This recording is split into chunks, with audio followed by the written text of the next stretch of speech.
வணக்கம். ஒரு கலவையில் பாலும் தண்ணீரும் 5:2 விகிதத்தில் உள்ளன. இதில் 4 லிட்டர் தண்ணீர் சேர்த்தால் அந்த விகிதம் 5:4 என மாறும் எனில் கலவையில் உள்ள பாலின் அளவு என்னன்னு கேட்டிருக்காங்க. நமக்கு இது ரொம்ப எளிமையான கேள்வி. இப்ப நமக்கு ஒரு கலவை இருக்குதான். இந்த கலவையில பாத்தீங்கன்னா பாலும் தண்ணீரும் இருக்குது. அதோட விகிதம் பாத்தீங்கன்னா 5:2.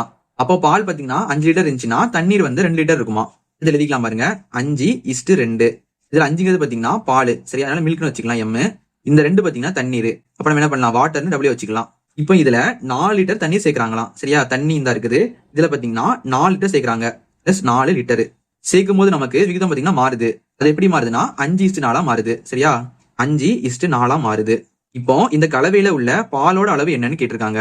இப்ப நமக்கு பால் பாத்தீங்கன்னா அப்படியே தான் இருக்கு, எந்த மாற்றமே இல்ல. ஆனா தண்ணி பாத்தீங்கன்னா 2ல இருந்து 4 மாறி இருக்கு. எப்போ நம்ம இதுல 4 லிட்டர் தண்ணி கலக்கும் போது. அப்ப நமக்கு 2ல இருந்து 4 மாறி இருக்குன்னா நமக்கு 2 பங்கு அதிகமாயிருக்கு. எப்போ நமக்கு அது 4 லிட்டர் சேர்க்கும் போது நமக்கு 2 பங்கு அதிகமாயிருக்கு. இப்ப 2 கட் பண்ணலாம் பாருங்க. ஓ 2 2, 2 2 4. அப்ப நமக்கு 1 பங்குனா 2 லிட்டர்னு அர்த்தம். நமக்கு தேவையானது பாலோட அளவு, அது வந்து 5.